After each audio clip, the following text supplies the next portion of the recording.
नमस्कार। तो अपनी स्टोरी में चल रहा था एमंड और क्रिस्टन कोल किंग्स लैंडिंग गिर गई है ब्लैक्स की तरफ, इस बात से अनजान हेरन होल की तरफ जा रहे थे। इधर लेनिस्टर आर्मी भी पूरी 4 कोशिशों के बाद में रेड फोक नदी को पार करने में कामयाब हो जाती है, लेकिन इसके चौथे अटेम्प्ट में जेसन लेनिस्टर मारा जाता है और अब इनका लीडर एडेरिन टारबेक था। तो इस वीडियो में उसी के आगे का बात करेंगे कि फिर क्या हो रहा था। तो वीडियो को शुरू करें उससे पहले मेरी एक छोटी सी रिक्वेस्ट है, टेंशन मतलब लाइक सब्सक्राइब के लिए नहीं कह रहा हूँ, बस यूँ कह रहा हूँ कि लूसी की तरह 100% माइंड एक्टिव रखना है, क्योंकि कौन सा लॉर्ड और हाउस जो अपन ने पहले देखा था वो वापस कहाँ पे आगे आ जाता है, ये चीज़ें बड़ी कॉम्प्लेक्स है, तो इसीलिए कह रहा हूँ। वीडियो को करते हैं शुरू फुल सीजन 3 के स्पॉयलर्स के साथ में। रेड फोक की नदी को पार करने के बाद में लेनिस्टर आर्मी एडेरिन टारबेक की कैप्टनशिप में हेरन होल की तरफ आ रही थी। गोड्साई के पास में एक जगह है जिसका नाम है एकॉर्न हिल, जहाँ पर कि हाउस स्मॉलवुड रहता है। वो हाउस ब्लैक्स की तरफ होता है, तो वहाँ पर इन लेनिस्टर आर्मी को थोड़ा लड़ना पड़ता है। लॉर्ड पीटर पाइपर जो कि बुढ़ा सा आदमी वहाँ पर रेड फोक पे लड़ने के लिए आया था, वो और उसके बचे खुचे लोग जो रेड फोक के वहाँ पर बच गए थे, वो सारे लोग और ये स्मॉलवुड हाउस के लोग, ये सारे ब्लैक्स को सपोर्ट करते होते, तो यहाँ पे ये लेनिस्टर्स के ऊपर अटैक कर देते हैं। लेनिस्टर आर्मी पावरफुल होती है, तो ये ज़्यादातर लोग ब्लैक्स वाले इनके सामने टिक नहीं पाते हैं। लॉर्ड पीटर पाइपर जो कि लॉर्ड ऑफ पिंक मेडन है, वो एक बूढ़ा सा आदमी होता है। वो अपने वॉर के अंदर अपने सबसे छोटे वाले और सबसे फेवरेट ग्रैंडसन को भी लेके आया होता है, लेकिन जब वो इस वॉर के अंदर देखता है कि इसका वही वाला फेवरेट ग्रैंडसन उसको किसी ने मार दिया है और उसकी खोपड़ी को भाले के ऊपर लगा के लेनिस्टर आर्मी आगे की साइड में चल रही है, तो इसको हार्ट अटैक आ जाता है वहीं पे लड़ते लड़ते, और ये वहीं पे मर जाता है।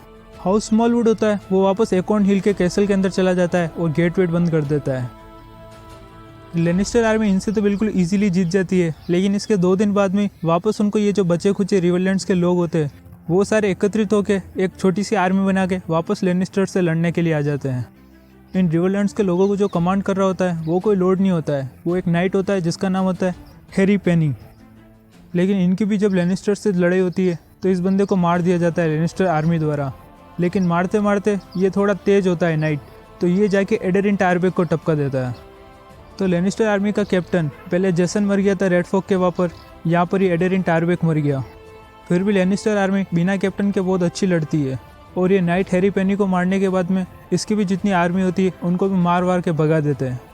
इनको हराने के बाद में लायंस यानी कि लेनिस्टर आर्मी वापस हेरन हॉल की तरफ रवाना होती है। 2 वॉर लीडर्स के मरने के बाद में इनको जो कैप्टन कर रहा होता है अब, वो एक बूढ़ा सा आदमी होता है जिसका नाम होता है लेफोर्ड हम्फ्रे। पिछली बैटल्स के अंदर इस लेफोर्ड हम्फ्रे को इतनी ज़्यादा चोटें आई होती है कि ये सही से चल नहीं सकता, एक पालकी जैसे के अंदर लोग इसको ढोते हैं और फिर ये आगे बढ़ता है। लॉर्ड लेफोर्ड हम्फ्रे इसको बिल्कुल अंदाज़ा भी नहीं होगा कि इसका काल नॉर्थ की तरफ इकट्ठा हो रहा है। नॉर्थ की तरफ से 2000 स्ट्रॉन्ग नॉर्थ वाले लोगों की सेना आ रही होती है। ये सब लोग ब्लैक्स की तरफ होते हैं, इनको पहले ही जैक अपनी साइड करके आ गया होता है, तो अब ये लड़ने के लिए आ रहे हैं। ये आर्मी इकट्ठी की होती है लॉर्ड ऑफ बोरोटाउन रोड्रिक डस्टिन ने। हाँ, ये वही डस्टिन हाउस है जो कि स्टार्क से भी पुराना था और पूरे 1000 साल तक उनसे लड़ा था, अपन ने बात की थी वही वाला। लेकिन फिलहाल जो इनका लॉर्ड होता है लॉर्ड रोड्रिक डस्टिन, ये काफ़ी बुढ़ा आदमी होता है लेकिन स्ट्रॉन्ग भी। लोग इसको रोडी द रूइन भी कहते हैं। इसकी आर्मी में भले ही 2000 लोग ही हो, लेकिन हर आदमी कोई नाइट से कम नहीं था, हर एक बंदा लड़ने में काफ़ी तगड़ा है। और रोडी द रूइन लॉर्ड ऑफ बोरोटाउन इस पूरी आर्मी के लिए कहता है कि हम विंटर वुल्फ्स है, यानी कि अपनी आर्मी का नाम विंटर वुल्फ्स देता है। अब ये सारे विंटर वुल्फ्स यानी कि 2000 लोगों की आर्मी लॉर्ड ऑफ बोरोटाउन की कैप्टनशिप में ट्विन के वहाँ पर पहुँचती है। ट्विन्स एक जगह है जो कि ट्राइडेंट के वहाँ पर आती है, और जहाँ पर कि हाउस फ्रे का अधिकार होता है, यानी कि फ्रे का कैसल होता है वो वहीं पे होता है। अब ये जो फ्रे होते हैं वो भी ब्लैक्स की तरफ होते हैं, तो ये इन विंटर वुल्फ्स का वेलकम करते हैं, और इनको लेने के लिए शबीता फ्रे ऐसा नाम से एक लेडी होती है जो कि लेडी ऑफ फ्रे हाउस होती है, वो जाती है इनको एस्कॉर्ट करने के लिए। अब शबीता फ्रे विंटर वुल्फ्स को अपने कैसल के अंदर लेके आती है और पूछती है कि आखिर क्या प्लान है तुम्हारा आगे लड़ने के लिए। तो फिर लॉर्ड ऑफ बोरोटाउन सिर्फ एक ही लाइन बोलता है, हम यहाँ पर मरने के लिए आए हैं, और वो भी हमारी ड्रैगन क्वीन के लिए। इधर क्रिस्टन कोल और एमंड की आर्मी जो कि बहुत बड़े बड़े दावे करके गई थी कि 16 दिन में तो हम वहाँ पे हेरन हॉल पहुँच जाएंगे, और 17वें दिन के अंदर वहाँ पर डिनर खा रहे होंगे, और पास में डेमन की कटी हुई मुंडी लटकी होगी। अब इनके सारे दावे धरे के धरे ही रह जाते हैं। अभी तक तो इनको मालूम भी नहीं होता है कि डेमन यहाँ से निकल गया है। जो इन लोगों ने एस्टिमेट किया था कि लगभग 16 दिन के अंदर अपन हेरन हॉल पहुँच जाएंगे, लेकिन रास्ते के अंदर काफ़ी कीचड़ था, बारिश भी हो रही थी और तेज़ हवाएं भी थी। इन सब चीज़ों ने और कीचड़ से भरे हुए रास्तों ने इनके जाने की रफ्तार स्लो कर दी। इसके अलावा इनके जो खाने पानी का सामान होता है जो किंग्स लैंडिंग से यहाँ पर आ रहा होता है वो भी धीरे धीरे आ रहा होता है, तो इसलिए इनकी स्पीड थोड़ी स्लो होती है आगे जाने की। क्रिस्टन कोल को हैरनहॉल जाते हुए देखकर 2 हाउसेज इनके ऊपर अटैक कर देते हैं, सर ओस्टवाल्ड और lord Darry and lord Roote. ये लॉर्ड डेरी वही बंदा है जो कि स्टोनहेंज का किला जब डेमन ने जीता था तब वहाँ पर हेल्प करने के लिए गया था। घोड़साई के किनारे इनकी लड़ाई होती है, लेकिन क्रिस्टन कोल की आर्मी काफ़ी ज़्यादा बड़ी और इनसे काफ़ी स्ट्रॉन्ग होती है, तो वो थोड़ी देर में इनको हरा देता है। इनको हराने के बाद में किंग्स लैंडिंग से निकले हुए फाइनली 19वें दिन ये लोग हैरनहॉल पहुंच जाते हैं। प्रिंस एमन टारगेरियन का ड्रैगन वगार सबसे पीछे चल रहा होता है। वो बस यही ध्यान रख रहा होता है कि कई कैरेक्टर्स को लेकर डेमन पीछे से आके अटैक नहीं कर दे आर्मी के ऊपर। इसीलिए क्रिस्टन कोल के पहुंचने के बाद में एक दिन बाद में ये जाकर वापस पहुंचता है। लेकिन जब ये लोग वापस जाकर देखते तो सारे गेट खुले हुए होते हैं और डेमन की जितनी भी आर्मी इकट्ठा की होती है वो सब यहाँ से गायब होती है। पता नहीं इसने उनको कहाँ पर भेज दिया या फिर वापस वो सब अपने घर पे चले गए रिवरलैंड्स के अंदर। अब यहाँ पर पहुँचने के बाद में कोल और एमन दोनों इस चीज़ को सेलिब्रेट करते हैं कि आखिरकार हम जीत गए और हैरनहॉल हमारे पास में आ गया है। एमन क्रिस्टन से बोलता है, डेमन और उसके डरपोक रिवरलैंड्स के लोग सारे मेरे गुस्से को जलने से पहले ही भाग गए। डेमन को खुद को भी अभी तक थोड़ा आश्चर्य हो रहा था कि ऐसे कैसे डेमन भाग सकता है। ये तो डेमन को थोड़ा लड़ाकू बंदा समझ रहा था कि कम से कम लड़ने के लिए तो आएगा, लेकिन लड़ने ही नहीं आया वो तो। अब ये एमन और क्रिस्टन कोल यहाँ पे हैरनहॉल को जीतने की खुशियाँ मना ही रहे होते हैं, तब जाकर इनके पास में खबर आती है कि किंग्स लैंडिंग तो ब्लैक्स ने जीत ली है और डेमन और रेनिरा वहाँ पर है। ये सुनने के बाद में एमन टारगेरियन खुद को पागल समझता है और इसको बहुत पछतावा होता है कि ये कितनी बड़ी गलती कर दी मैंने। सोचता है कि मेरे से बड़ा कोई मूर्ख तो होगा ही नहीं, लेकिन अब इसको बहुत तगड़ा वाला गुस्सा भी आ रहा होता है। जो एमन टारगेरियन थोड़ी देर पहले यहाँ पे हैरनहॉल को जीतने की खुशियाँ मना रहा था और डिनर कर रहा था, अब उसको इतना ज़्यादा गुस्सा आ रहा होता है कि ये सारा गुस्सा वो साइमन स्ट्रॉन्ग के ऊपर निकालता है। साइमन स्ट्रॉन्ग अगर तुम्हें याद हो तो बहुत बुढ़ा सा आदमी है जो कि लैरस स्ट्रॉन्ग के चाचा वाचा लगता है, रिलेशन में थोड़ा उसके दादाजी की उम्र का है।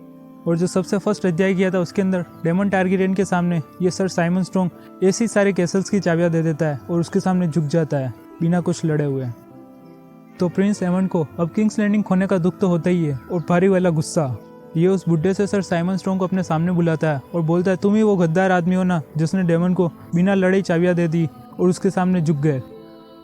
साइमन स्ट्रॉन्ग इसको समझाने की कोशिश करता है कि वो मेरी मजबूरी थी, हम कैरेक्टर्स से नहीं लड़ सकते थे, हमारे पास में कोई आर्मी नहीं थी, और वैसे भी मैं हमेशा से क्राउन का लॉयल रहा हूँ, एगोन सेकंड का लॉयल हूँ। लेकिन एमन का गुस्सा इसके ऊपर शांत नहीं होता है। इस पर साइमन स्ट्रॉन्ग इसको याद दिलाता है कि मेरा जो नेफ्यू है वो लैरस स्ट्रॉन्ग है और वो स्मॉल काउंसिल के अंदर एक मेंबर है, तो आप फालतू मेरे सामने इतनी होशियारी मत चलाओ, मैं मेरे हिसाब से यहाँ पे हैरनहॉल चला रहा हूँ, आप कौन होते हो मेरे को यहाँ पे डिस्टर्ब करने वाले। अब एमन टारगेरियन जो किंग्स लैंडिंग जाने की वजह से पहले उससे गुस्से में होता है, अब इसकी बातें सुनता है तो और ज़्यादा गुस्से में हो जाता है। प्रिंस एमन टारगेरियन अब तो लैरस स्ट्रॉन्ग जो कि मास्टर ऑफ विस्पर्स है, जो कि किंग्स लैंडिंग के अंदर इसको पल पल की खबर देता था कि अब डेमन कहाँ पर है, अब नॉर्थ के अंदर क्या हो रहा है, उसके ऊपर भी शक करना शुरू कर देता है। एमन बोलता है कि पक्का तुम्हारा नेफ्यू वो भी गद्दार आदमी है। बाकी उसके अलावा डेमन और रेनिरा को पता कैसे चलता कि हमारी आर्मी इसकी तरफ आ रही है और वो वापस जाके अटैक करके उसको ले सकता है किंग्स लैंडिंग।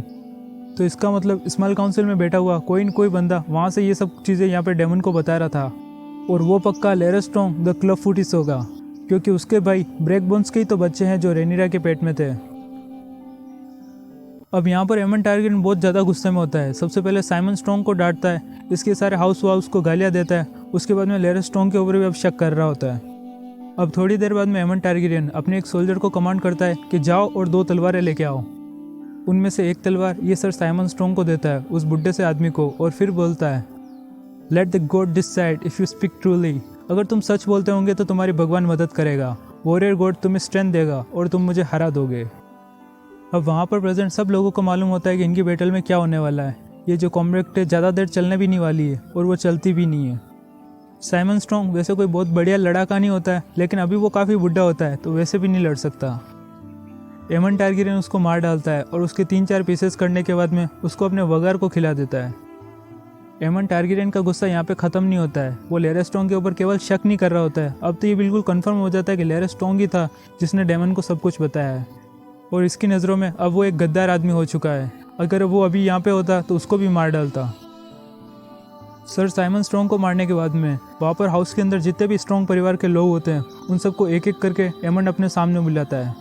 सबको लाया जाता है और उसके बाद में एक के बाद में एक सबकी गर्दन उड़ाई जाती है। स्ट्रॉन्ग परिवार का कोई बूढ़ा से बूढ़ा आदमी हो या फिर कोई छोटा सा बच्चा, उसको भी नहीं छोड़ा जाता है। लास्ट में जाकर तो स्ट्रॉन्ग परिवार के मरे हुए सारे लोगों की खोपड़ियों का एक ढेर बन जाता है जो कि लगभग 3 फुट ऊंचा था। और इस तरह हाउस स्ट्रॉन्ग, जो कि हैरनहोल के ऊपर काफ़ी अच्छे से और एक स्ट्रॉन्ग पावरफुल हाउस था, वो यहाँ पर ख़त्म हो जाता है।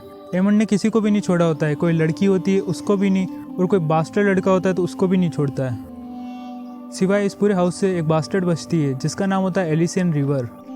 हाँ, ये पेशे से वही औरत है जो दाइमा होती है लेकिन काले जादू करती है, वो वाली बंदी। ये सब होने के बाद में हैरनहोल को जीतने के और उसके बाद में सर साइमन स्ट्रॉन्ग और सारे स्ट्रॉन्ग परिवार के लोगों को मारने के बाद में एमन टारगेरियन इस एलिसियन रिवर को अपने जीते हुए प्राइज के रूप में ले लेता है और आज के बाद में इसी के साथ में रात को सोता है। वैसे तो हैरनहोल के अंदर काफ़ी सारी खूबसूरत लड़कियां होती है जो कि एमन के उम्र की ही है।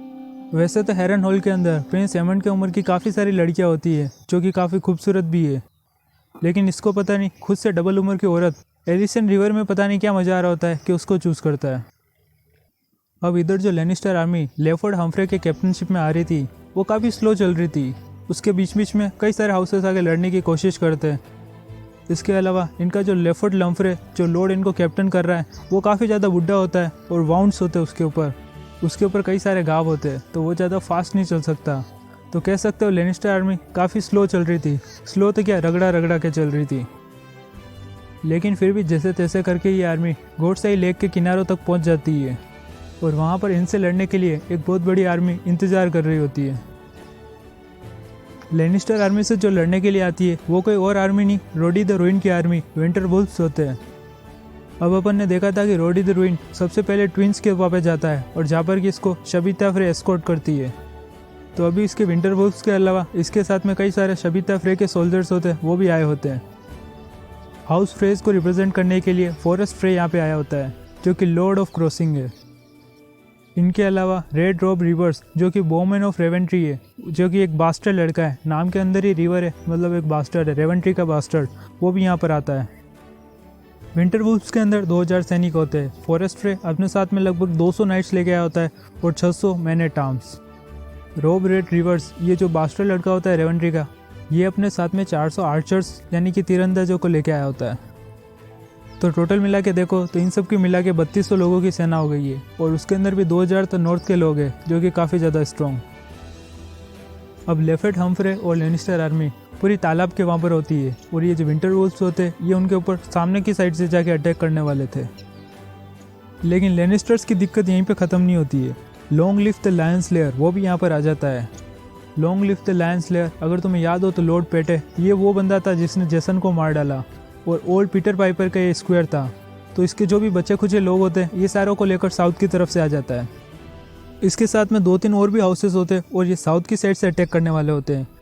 विंटरवुल्फ्स आगे की साइड से अटैक कर रहे हैं और ये बंदे साउथ की तरफ से करते हैं। दोनों आर्मी ब्लैक्स की होती है लेकिन मिक्स नहीं होती है, दोनों अलग अलग साइड से लेनिस्टर्स के ऊपर अटैक करने वाले होते हैं। लॉर्ड लेफेट हम्फ्रे जो कि लेनिस्टर आर्मी को कैप्टन होता है, वो जब देखता है कि हम दोनों साइड से फंस गए तो वो कुछ भी नहीं करता है, अपनी आर्मी को थोड़ी सी गोडसाई यानी कि तालाब की तरफ ले लेता है। और अब यहाँ पर इस झील के यहाँ पर आने के बाद में गोडसाई की तरफ ये जो लॉर्ड लेफेट हम्फ्रे होता है ये एक रेवेंस भेजता है, एक नहीं कई सारे रेवेंस भेजता है एमन टारगेरियन के लिए, जो कि हैरनहोल पहुँच गया होता है, क्योंकि यहाँ पर आओ अपने वगार से हेल्प करो वरना ये दोनों आर्मी मिलकर हमको मार डालेगी। एमन टारगेरियन को तो बहुत पहले ऑर्मंड हाईटावर ने भी बुलाया था, लेकिन वो वहाँ पर गया था क्या? अगर रेवन उसके पास में पहुंच जाता तो वो भी यहाँ पर लड़ने के लिए आ जाता, क्योंकि पहले से उसकी सटकी हुई है, हर जगह पे वो हार रहे, तो यहाँ पर इनको जिताने के लिए वो आ जाता। लेकिन रेवन पहुंचता तब ना, जो रेड रॉब रिवर्स होता है, हाँ वही बंदा जो कि बास्टर्ड होता है, रेवेंट्री से आया हुआ होता है, जिसके साथ में 400 आर्चर्स होते हैं। वो बहुत तगड़ा finest Archer in the world होता है उस टाइम पर। वर्ल्ड तो क्या, वेस्टरोस के अंदर सबसे तगड़ा वही होता है आर्चर। तो लेनिस्टर आर्मी और लेफेट हम्फ्रे ये जितने भी सारे रेवेंस को उड़ाता है एमन के पास में हेल्प के लिए, उन सबको वो मार के नीचे गिरा देता है। लेफेट हम्फ्रे अपनी पूरी कोशिश कर रहा होता है, इनसे लड़ने की कोशिश कर रहा ही नहीं होता है, पीछे की साइड में खिसकता जा रहा होता है गोडसाई की तरफ, और एक के बाद में एक कई सारे रेवेंस भेजे जा रहा था। लगभग 12 रेवेंस उसने एमन के पास में भेजे, लेकिन वहाँ से कोई रिप्लाई नहीं आया, क्योंकि ये जो रेड रॉब रिवर्स है वो सबको मार के नीचे गिरा देता है। अब लेनिस्टर आर्मी की दिक्कतें यहीं पे ख़त्म नहीं होती है। दो तरफ से तो पहले से इनको घेर रखा है ब्लैक्स की 2 आर्मी ने, इसके अलावा इनके रेवेंस एमन के पास में पहुंचने नहीं दिए जा रहे, और जब यहाँ पर आसपास के रिवरलैंड्स के लोगों को मालूम पड़ता है कि लेनिस्टर्स और ग्रीन्स को इस तरह फंसा रखा है, तो सबके सब वैसे दिल से रेनिरा और ब्लैक्स की तरफ होते ही है। तो यहाँ पे लड़ाई हो रही है, तो देख के यहाँ पे पहुँच जाता है लड़ने के लिए।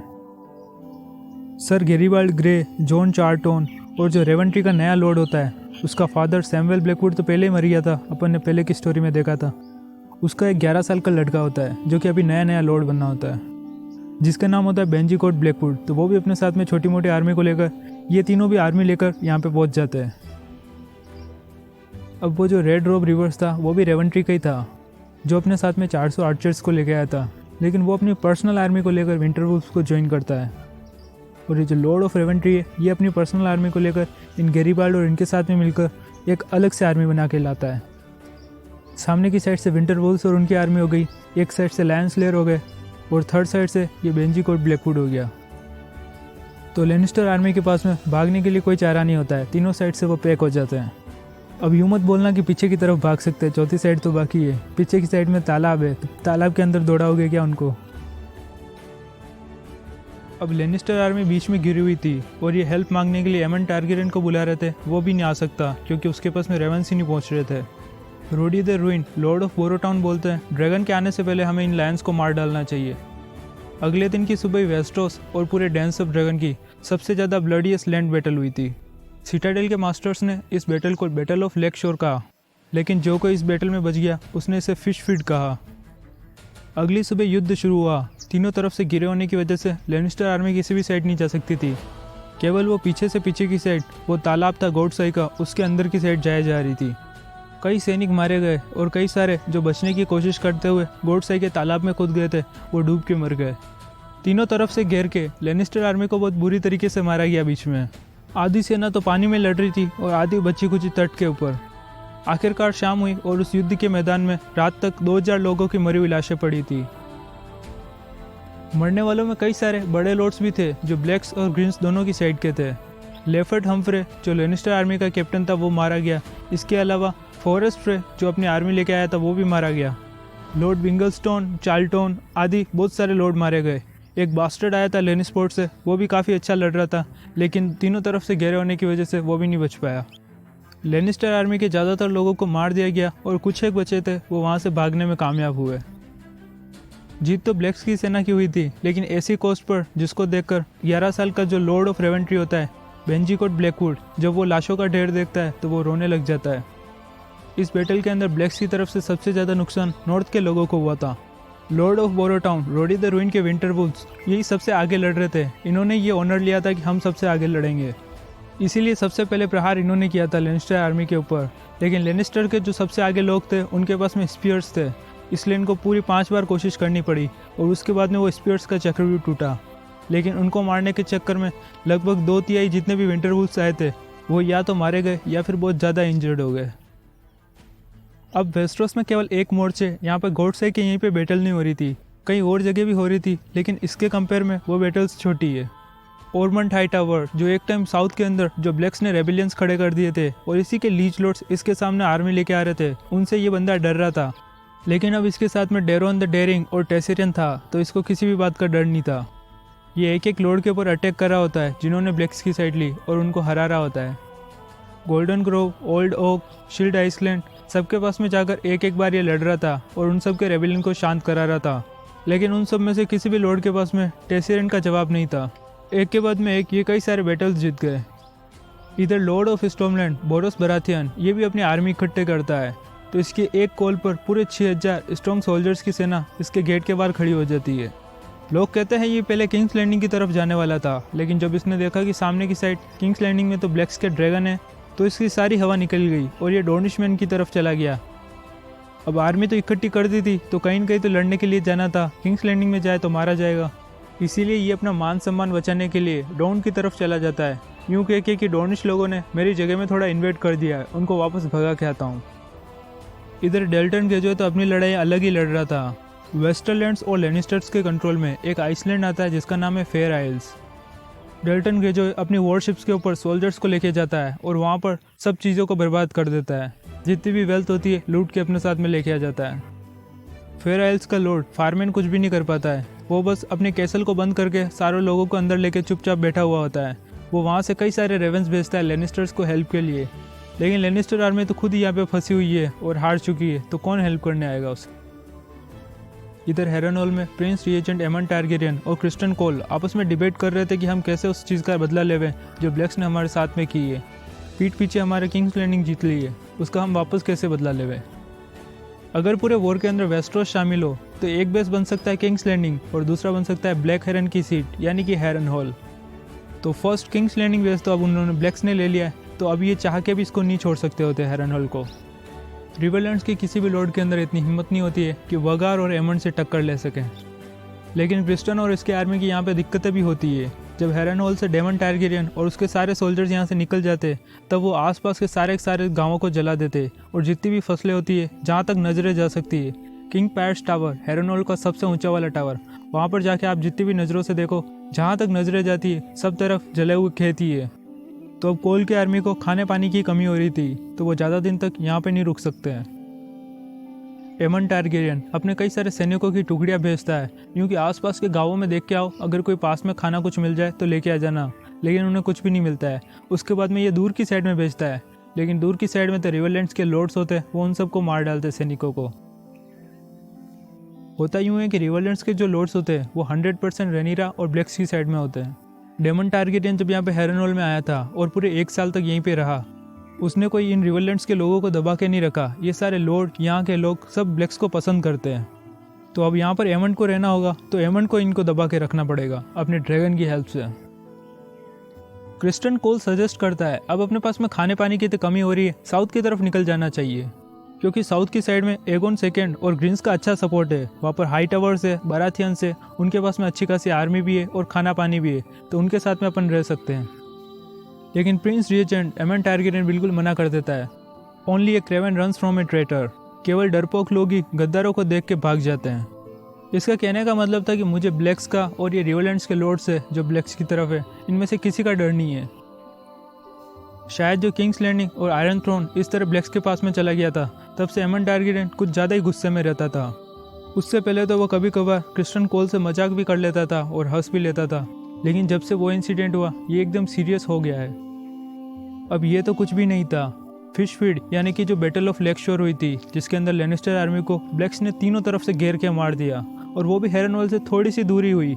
यहाँ पर ये गोट्स आई है इसके एक तट के ऊपर।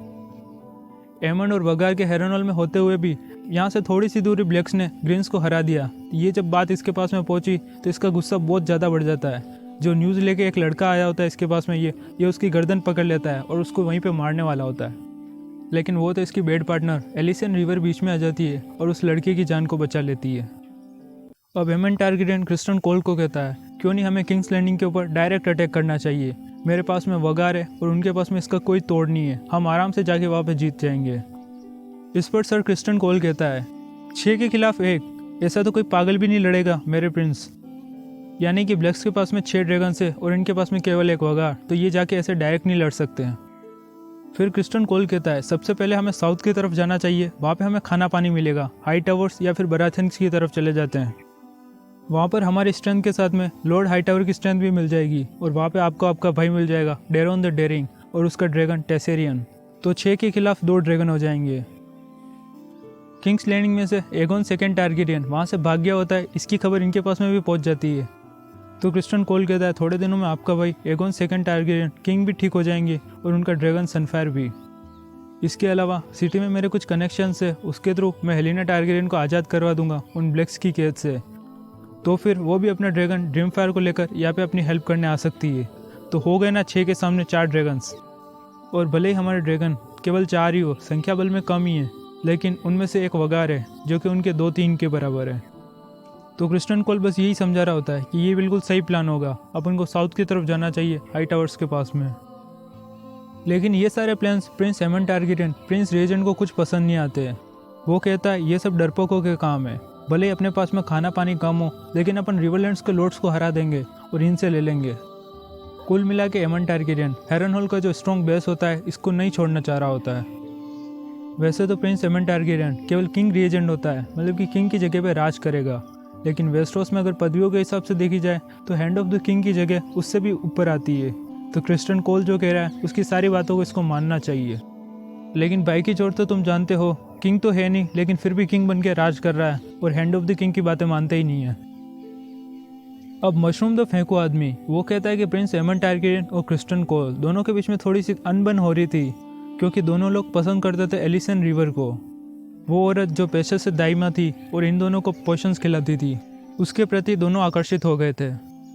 लेकिन ये बिल्कुल फर्जी बात है, मशरूम ने इसको ऐसे ही कहा है। पूरी हिस्ट्री में और सबको मालूम है कि एलिसन रिवर को सिर्फ एमन टारगेरियन पसंद करता था और शायद वो हैरनहॉल को नहीं छोड़ना चाह रहा था। इसकी वजह भी यही थी कि वो एलिसन रिवर को यहाँ पे छोड़ के नहीं जाना चाह रहा था। लेकिन जो कुछ भी हो, क्रिस्टन कोल और एमन टारगेरियन यहाँ पर दोनों का मतभेद हो जाता है, यानी कि थोड़ी बहसबाजी हो जाती है और दोनों का अलग अलग पार्ट हो जाता है। अब यहाँ पर क्रिस्टन कोल और प्रिंस रीजेंट एमन टारगेरियन इन दोनों की राहें अलग अलग हो जाती है। कुछ दिनों तक ये हैरनहॉल के अंदर रहते हैं, लेकिन अब इनका डिसाइड होता है कि अब ये आगे कहाँ पर जाएंगे। कोल अपनी आर्मी को लेकर साउथ की तरफ रवाना होता है, जिसका लक्ष्य होता है वो ओरमट हाई टावर के पास में जाएगा और उनके साथ में अपनी सेना को जोड़ के खाना पानी रसद सामग्री का इंतजाम करेगा और दोनों जब आर्मी एक साथ में होगी तो एक स्ट्रॉन्ग आर्मी बन जाएगी। प्रिंस एमन टारगेरियन और कुछ एक सैनिकों की टुकड़ी यहीं पे हैरनहॉल में रहेगी। एमन टारगेरियन अपने ड्रैगन वगार की हेल्प से यहाँ पर रिवरलैंड्स के जो भी लॉर्ड्स होंगे इन सब के ऊपर आग बरसाएगा और इससे क्या होगा कि ये जो लॉर्ड्स है ये सब रेवेंस भेजेंगे ब्लैक्स के पास में, डेमन टारगेरियन और रेनीरा के पास में। तो वहाँ से रेनीरा 2 ड्रैगन्स को भेजेगी और जब भी 2 ड्रैगन्स आएंगे तो वगार उन 2 ड्रैगन को तो आराम से मार डालेगा, ऐसा प्रिंस एमन टारगेरियन बोलता है। She dare not to send all the dragons. Prince Aemon Targaryen Cole से कहता है वो सारे ड्रैगन्स एक साथ में यहाँ पर नहीं भेजने वाली, क्योंकि अगर वो ऐसा करेगी तो फिर किंग्स लैंडिंग की हालत बिल्कुल वैसी हो जाएगी जैसी अपन छोड़ के आए थे, यानी कि बिल्कुल खाली, डिफेंसलेस। और ऐसे टाइम में उधर से टेसेरियन आके किंग्स लैंडिंग के ऊपर अटैक कर सकता है, इसलिए वो सारे ड्रैगन्स तो एक साथ में नहीं भेजेगी। 2 ड्रैगन्स को भेजेगी, 2 को तो मेरी वगार आराम से मार डालेगी। और मैं जानता हूँ डेमन टारगेरियन यहाँ पे लड़ने आएगा नहीं। इसके अलावा रेनीरा का कोई बच्चा भी यहाँ पर लड़ने के लिए नहीं आने वाला है, क्योंकि भले ही वो एक क्वीन है लेकिन वो एक औरत है और औरत के दिल में एक बच्चे के लिए प्यार होता है, तो वो अपने बच्चे को मेरे सामने लड़ने के लिए नहीं भेजने वाली और ना ही वो खुद आएगी। तो इसका मतलब जो नए ड्रैगन राइडर्स हैं उनके पास में वही आएंगे। तो ये अध्याय यहीं पे ख़त्म हो जाता है। नेक्स्ट अध्याय के अंदर अपन देखेंगे कि रेनीरा टारगेरियन किंग्स लैंडिंग के अंदर क्या कर रही थी। तो मिलते हैं नेक्स्ट वीडियो के अंदर। धन्यवाद।